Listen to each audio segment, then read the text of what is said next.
नमो भगवते वासुदेवाय नमः। नमस्कार दर्शकों, मैं ज्योति शर्मा हार्दिक अभिनंदन करती हूँ आप सभी का हमारी बेहद विशेष पेशकश देव उठनी एकादशी की महिमा में। जी हाँ दर्शकों, हमारे आज के इस बेहद विशेष कार्यक्रम में हम बात करने जा रहे हैं एकादशी की महिमा के बारे में। और अगर बात हो देव उठनी एकादशी की, तो इस देव उठनी एकादशी की तो बात ही कुछ और है। जी हाँ दर्शकों, और इस बारे में तमाम जानकारी के लिए इस वक्त मेरे साथ स्टूडियो में मौजूद है सेलिब्रिटी एस्ट्रोलॉजर डॉक्टर आचार्य जोगिंदर नागपाल जी। चलिए सबसे पहले मिलकर आचार्य जी का स्वागत करेंगे। आचार्य जी, बहुत स्वागत करूंगी कार्यक्रम में आपका। नमस्कार। ओम नमो भगवते वासुदेवाय। जी, तो आचार्य जी, जैसा कि कहा कि एकादशी का अपना ही विशेष महत्व होता है, अपनी ही एक महिमा होती है। तो सबसे पहले तो मैं जानना चाहूँगी कि साल में 24 बार और एक माह में 2 बार एकादशी मनाई जाती है। क्या महिमा है, क्या कारण है एकादशी को मनाने का, इसके बारे में जानना चाहूँगी। नमस्कार दर्शकों, ओम नमो भगवते वासुदेवाय। एकादशी बड़ा पवित्र दिन, बड़ा पवित्र नाम। एकादशी मात्र तिथि नहीं है, जो कि अक्सर हम एकादशी को एक तिथि की संज्ञा देते हैं कि आज एकादशी है, दशमी के बाद एकादशी, एकादशी के बाद द्वादशी। तो एक तिथि के हिसाब से हम एकादशी को मनाते हैं या उसका व्रत करते हैं। अब क्यों है इस एकादशी का इतना महत्व? एकादशी के व्रत की बात करें, एकादशी के महत्व की बात करें, इनके बात करने से पहले सबसे पहले एकादशी को जान लेना चाहिए कि आखिर एकादशी क्या मात्र एक तिथि है या एकादशी कोई शक्ति है, कोई देवी है? क्या है एकादशी? तो आइए एकादशी के बारे में जानते हैं कि एकादशी आखिर है क्या। जो कि हमने अपने पुराणों में पढ़ा है या जो बताया गया है, उसके अनुसार सतयुग की बात आती है जी। एक दैत्य था, नाम उसका मूर नामक एक दैत्य कहा गया, एक कथा में आता है। उस दैत्य का इतना अत्याचार था कि उसने देवताओं को तंग किया, उनको हरा के परास्त करके उनके बहुत सारी चीज़ों पे अधिकार कर लिया। इतना अधिकार कर लिया, अग्नि पे भी अधिकार कर लिया, वरुण देवता उनको भी हरा दिया और इंद्र का सिंहासन छीन के इंद्रलोक पे शासन करने लग गया। और सब प्रकार के जो यज्ञों की आहुतियाँ हैं वो ग्रहण करने लग गया, स्वयं वर्षा करने लग गया, अपनी जो उसकी मर्जी थी वो करने लग गया। इतना उसका जो था कि आतंक उसने फैला दिया था। देवता लोग इससे परेशान हो गए तो इंद्र आदि देवता सभी विष्णु भगवान के पास गए। विष्णु भगवान के पास गए और बताया कि इस प्रकार से ये मूर नामक जो दैत्य है वो हमें इस प्रकार से बड़ा परेशान कर रहा है और हमारी सारी व्यवस्था उसने भंग कर दी है। आप हमें उस दैत्य से मुक्ति दिलाने में कुछ हमारी सहायता करें। भगवान विष्णु जी सबके पालनहार हैं, अब देवता आए हैं तो उनका उद्धार तो वो करेंगे। ठीक है, चलिए। गए वहाँ और उस जो दैत्य था, मूर नामक जो दैत्य था, उसके साथ भगवान विष्णु का युद्ध प्रारंभ हो गया। ऐसा युद्ध हुआ, बताते हैं, ऐसा युद्ध हुआ जिसमें कोई भी परास्त ना हो पाया। और भगवान विष्णु ने सोचा अंत में कि मैं कुछ युक्ति निकालूं, और उन्होंने इतने समय उसके साथ युद्ध करने के पश्चात थोड़ा सा आराम करने की सोची, ऐसा कहा गया। और वो बद्रिकाश्रम जाकर एक गुफा में वो आराम करने लगे, विश्राम करने लगे। और पीछे पीछे वो जो मूर नामक दैत्य था वो भी भगवान विष्णु जी के पीछे पीछे चला गया। अब भगवान विष्णु अपना आराम से उस गुफा में सो गए, आराम करें, 10 इंद्रियां अपना मन शांत करके और एकदम आराम से वो अपने चिर निद्रा में विश्राम कर रहे हैं। जैसे ही वह दैत्य उनके ऊपर हमला करने के लिए आगे बढ़ा, भगवान विष्णु के शरीर से एक विराट कन्या ने जन्म लिया, उत्पन्न हुई वो। और उस कन्या का तेज इतना था और इतनी वो सुंदर कन्या थी, उसको देख के वो मूर दैत्य भी उसके हैरान सा, हतप्रभ सा हो गया, अभी ये क्या हुआ। और उसके साथ युद्ध करने लगी वो कन्या। और कहते हैं कि वह दैत्य उसको कहने लगा कि मुझसे विवाह कर लो। उस कन्या ने कहा कि मुझसे अगर तुम विवाह करना चाहते हो तो पहले मुझसे युद्ध करना पड़ेगा। इस प्रकार की बात भी आती है। लेकिन उन दोनों का युद्ध प्रारंभ हो गया और ऐसा भयंकर युद्ध हुआ। उस युद्ध में उस कन्या ने मूर दैत्य को मार गिराया और उस मूर दैत्य को खत्म कर दिया। जैसे ही भगवान विष्णु अपनी गहरी निद्रा से जागे और उन्होंने देखा कि उस दैत्य का तो अंत हो चुका है और ये जो कन्या है ये कौन है। उन्होंने पूछा, भाई तुम कौन हो? बोले, भगवान मैं तो आप ही के शरीर से उत्पन्न हुई हूँ और आप ही की शक्ति द्वारा मैंने इस दैत्य का नाश कर दिया है। अब भगवान विष्णु बड़े प्रसन्न हुए और चूंकि उस दिन एकादशी थी और उसका नाम, चूंकि उस दिन एकादशी थी तो उसका कोई नामकरण करना था, तो उसका नाम एकादशी रखा गया। और उसको वर मांगने के लिए भी कहा गया, तो उसको बहुत सारे वर दिए गए कि उस दिन अगर कोई व्रत करेगा उसको भिन्न भिन्न प्रकार के सुख होंगे और भिन्न भिन्न प्रकार के पापों का उनका विनाश होगा और बहुत सारी इस प्रकार की बातें महत्व हुआ। और उसको ये कहा गया कि तुम मुझे अब सबसे प्रिय हो। अन्य जो तिथियां हैं, चतुर्थी तिथि है, नवमी है, अष्टमी है, तीज है, जिनके महत्व तिथियों के होते हैं, उन सबसे अधिक महत्व एकादशी को दिया गया। तो ये एकादशी क्या है? केवल मात्र तिथि नहीं है। एकादशी भगवान विष्णु के स्वयं के शरीर से उत्पन्न हुई एक देवी है जिसने दैत्य मूर का अंत किया था। इसलिए भगवान विष्णु को वो अत्यंत प्रिय है। अब तिथियों में प्रिय तिथि एकादशी हो गई। अब आती है बात, एकादशियां कितनी होती हैं? देखिए, साल में 12 महीने होते हैं और 12 महीनों में 2 पक्ष हैं, कृष्ण पक्ष है, शुक्ल पक्ष है।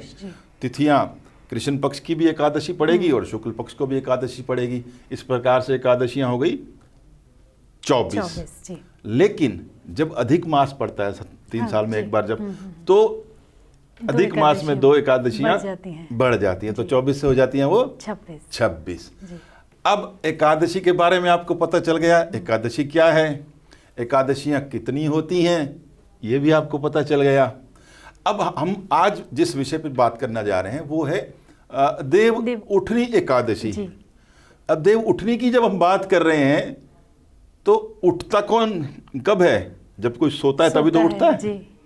तो इससे पहले हमें बात करनी पड़ेगी कि देव शयनी एकादशी कब थी। तो उसके बारे में आपको जानना पड़ेगा कि देव उठनी एकादशी का मतलब क्या है।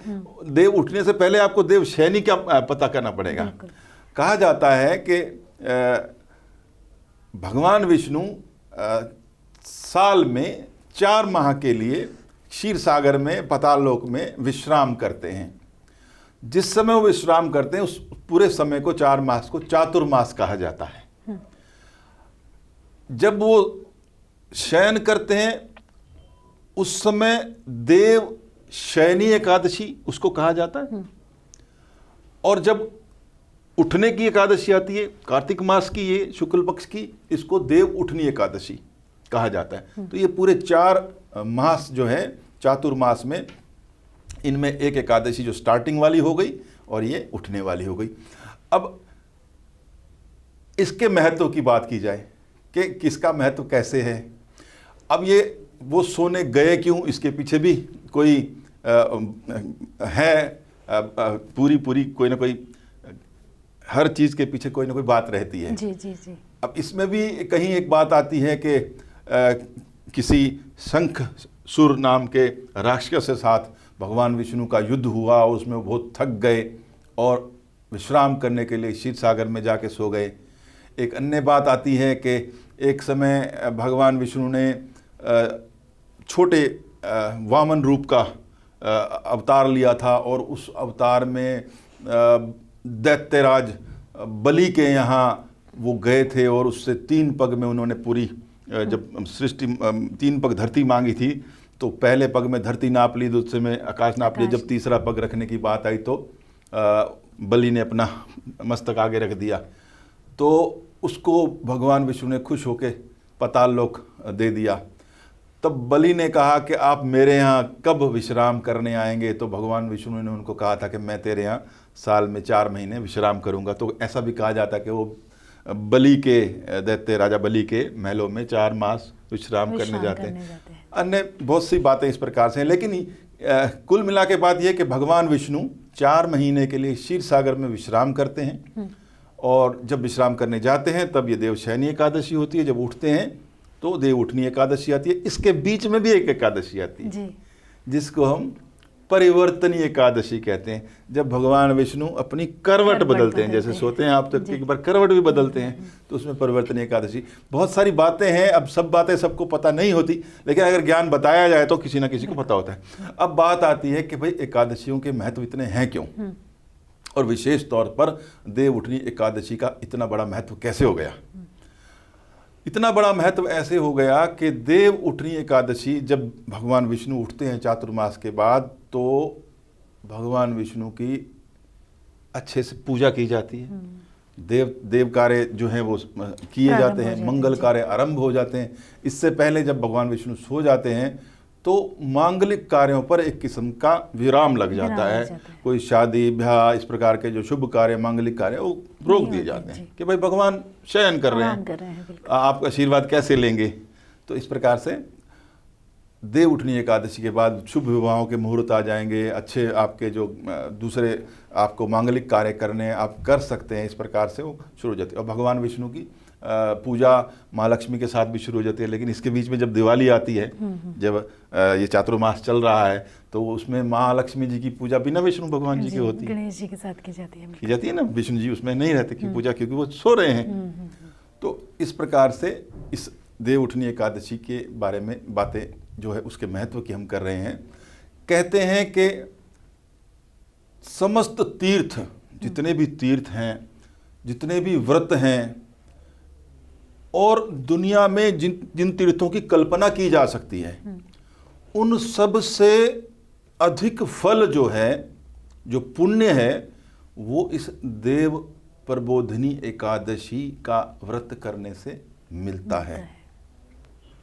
इतनी महिमा कही गई है कि मेरे जैसा साधारण व्यक्ति अपने मुख से तो इसके बारे में नहीं कह सकता। भगवान कृष्ण ने स्वयं युधिष्ठिर जी को बताई हैं ये बातें कि किसी भी प्रकार का व्यक्ति का जो पूर्व जन्म का किसी प्रकार का कोई पाप होता है, कई प्रकार की व्यक्ति की गलतियां होती हैं, यह जो व्रत है इसको करने से, रात्रि जागरण करने से, निराहार रहने से, जैसा भी विधान है व्रत का, वो करने से उस व्यक्ति को भगवान विष्णु की कृपा प्राप्त होती है और वो समस्त प्रकार के पापों से मुक्त हो जाता है, उसे विष्णु लोक की प्राप्ति होती है, ऐसा कहा गया है।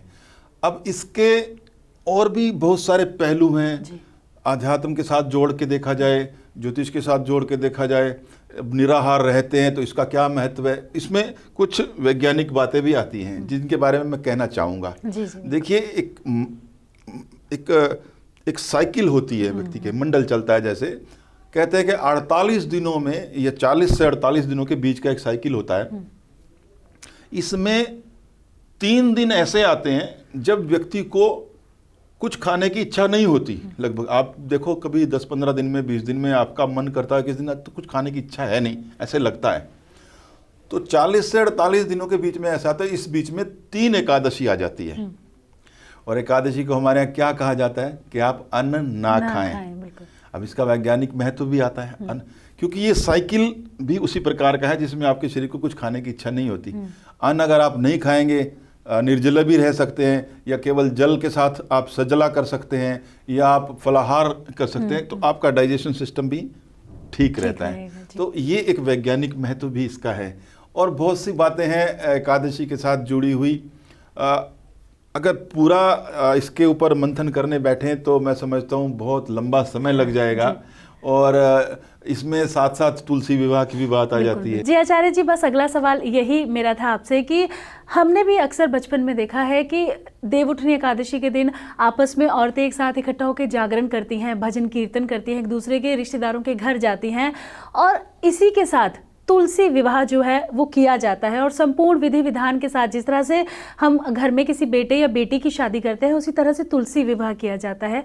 तो क्या कथा है तुलसी विवाह की, और किस तरह से तुलसी विवाह किया जाए? मैं चाहूंगी कि आप हमारे दर्शकों को जरूर बताएं। देखिए, देवउठनी एकादशी के साथ बहुत सी बातें जुड़ी हैं। अब जैसे आपने जागरण की बात कही, रात्रि जागरण की बात कही, जागरण जो एकादशी का व्रत करते हैं, एकादशी के व्रत में रात्रि जागरण की अपनी महिमा है।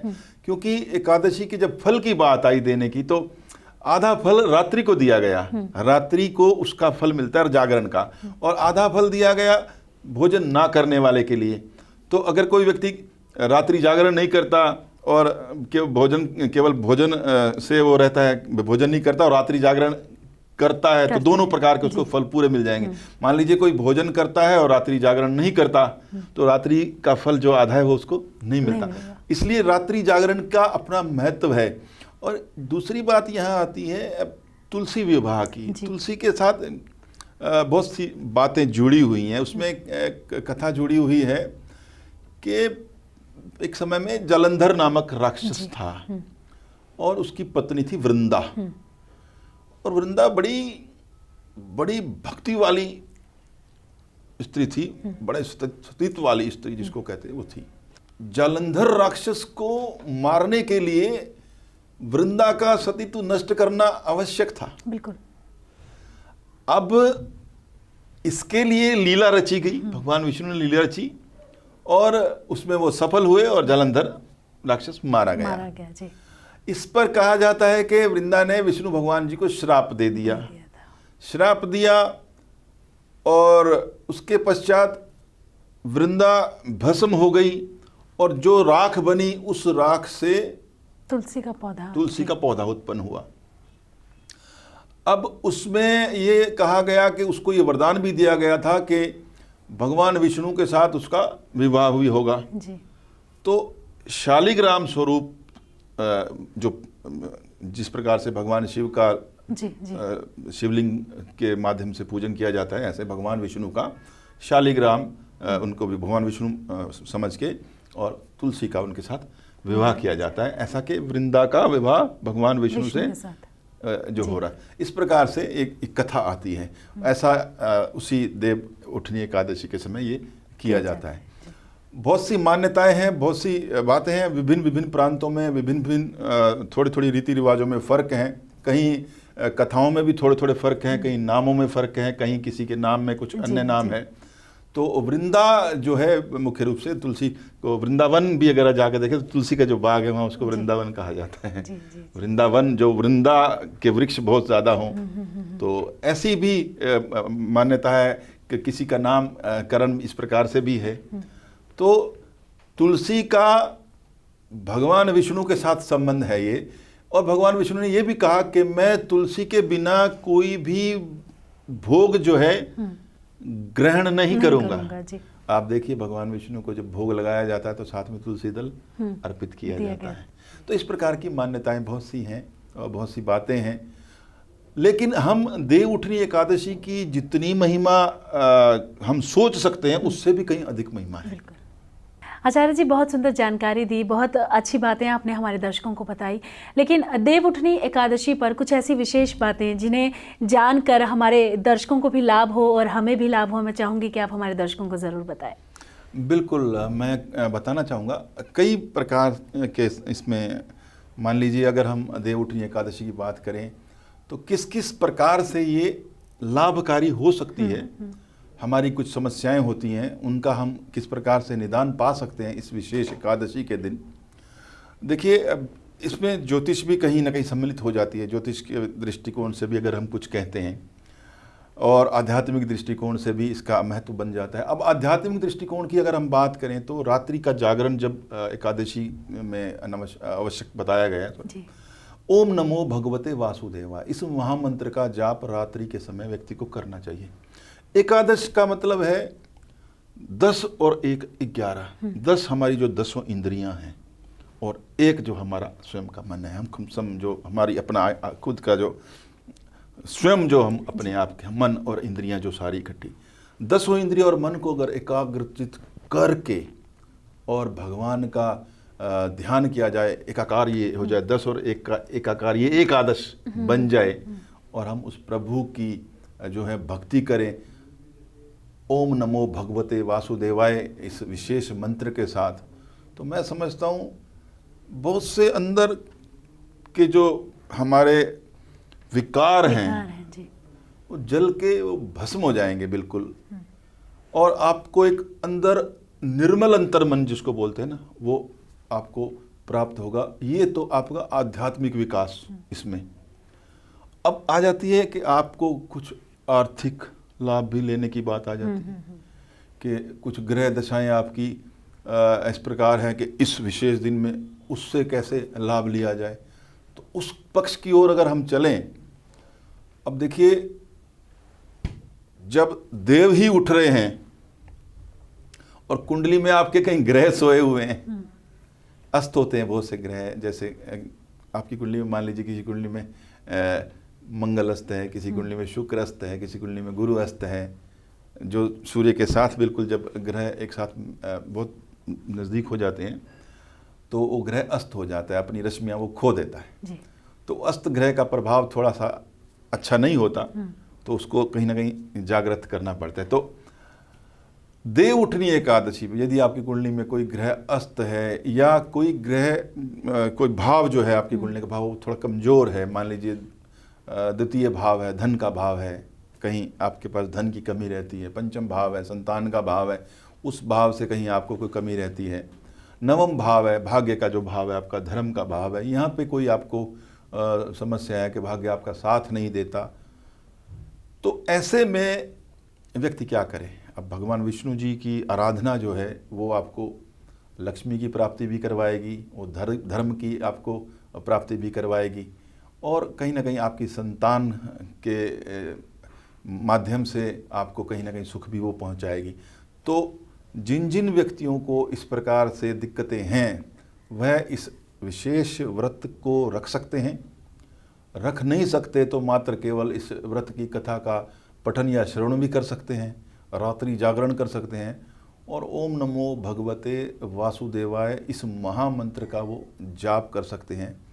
ऐसा करने से जिस परमात्मा ने अपने मुख में पूरे ब्रह्मांड को अपनी माँ को दिखा दिया था, तो उस ब्रह्मांड पर जिनका अपना स्वयं का अधिकार है, जिस ब्रह्मांड के वो रचयिता हैं, तो ये ग्रह नक्षत्र उसी ब्रह्मांड में ही हैं। तो क्या वो ब्रह्मांड का रचयिता, इन ग्रहों का, नक्षत्रों का रचयिता यदि आपसे प्रसन्न हो जाए, वो आपके ऊपर कृपा कर दे, तो ये ग्रह नक्षत्र आपका शायद कुछ भी ना बिगाड़ सकें। तो उस परमात्मा, परमपिता परमात्मा की स्तुति करने की ये अद्भुत रात्रि होती है। जैसे हम विशेष दीपावली की महारात्रि को महालक्ष्मी जी की पूजा करते हैं, इनकी पत्नी की, तो ये देव उठनी एकादशी पर हम विष्णु भगवान जी की भक्ति कर सकते हैं। उनके महामंत्र ओम नमो भगवते वासुदेवाय का जाप कर सकते हैं, और अधिक करना चाहें तो आप श्री विष्णु सहस्त्र नाम का जाप कर सकते हैं, आप पुरुष सूक्त का पाठ कर सकते हैं, आप श्री गोपाल सहस्त्र नाम का पाठ कर सकते हैं, जो आपको सुविधाजनक लगे। किसी को संस्कृत में उच्चारण ठीक नहीं है, आप सुन भी सकते हैं, ऐसा नहीं है कि आप केवल पढ़ सकते हैं, सुन सकते हैं। आजकल तो आपके पास मोबाइल है, हर चीज़ अवेलेबल है, यूट्यूब पे कहीं भी सुनिए। आप जो चाहो वो अपने इन कानों में वो अमृत आप डाल सकते हो। चाहे आप भगवान विष्णु जी का सहस्त्र नाम सुने, चाहे श्री गोपाल सहस्त्र नाम सुने, चाहे आप मात्र ओम नमो भगवते वासुदेवाय इसका भी जाप आप कर सकते हैं, सुन भी सकते हैं। उससे आपके भाग्य में वृद्धि होगी। कुंडली में ग्रहों की कहीं ना कहीं जो कमज़ोर स्थिति है वो भी कहीं ना कहीं उसको भी बल मिलेगा। और सबसे बड़ी बात यह है कि आपका धर्म का जो पलड़ा है वो ना कहीं मजबूत होगा। जी तो आचार्य जी, बहुत ही खूबसूरत जानकारी आपने हमारे दर्शकों को दी। तो देव उठनी एकादशी या देव उत्थान एकादशी का क्या महत्व है, इसके साथ ही एकादशियों का क्या महत्व है। 24 एकादशियाँ एक साल में और प्रति माह में हम 2 एकादशियाँ मनाते हैं। देव उत्थान एकादशी में हम ऐसा क्या करें जिससे भगवान विष्णु, भगवान हरि की हम पर कृपा हो जाए। मैं तो ये कहना चाहूँगा, यहाँ देव उत्थान तो हो ही रहा है, इस देव उत्थान के साथ साथ आप अपना भी उत्थान कर सकते हैं। बिल्कुल कर सकते हैं, इसमें कोई संशय नहीं है। प्रभु की भक्ति कीजिए और जिस प्रकार से, जिस भक्ति भाव से भगवान विष्णु का पूजन किया जाता है आप भी कीजिए। इस व्रत का आप भी नियम पूरी तरह से कीजिए। कहा जाता है कि एकादशी का व्रत जो लोग करते हैं उनको विष्णु लोक की प्राप्ति होती है। मरते समय उनको यमराज के जमदूत लेने नहीं आते, भगवान विष्णु के पार्षद लेने आते हैं, उनको अपने रथ पे सवार होकर ले जाते हैं। ऐसी मान्यता है, ऐसा कहा गया। और एकादशी के बारे में तो इतना तक कहा जाता है कि हमारे सनातन धर्म में जब किसी व्यक्ति का दाह संस्कार होता है, जो उसका कर्म करता है, उसको भी उस दिन एकादशी का व्रत करवाया जाता है ताकि उसका पुण्य जो है वो उस मृतात्मा को मिले और उसका आगे उद्धार हो। तो एकादशी का तो इतना जीवन के रहते ही और जीवन के बाद भी इतना महत्व हो जाता है। और एकादशी के लिए तो मैं छोटा मुंह बड़ी बात है, मेरे पास इतने बड़ी वाणी भी नहीं है, ना इतना बड़ा मुख है कि मैं उससे इतना इसके बारे में कह सकूं।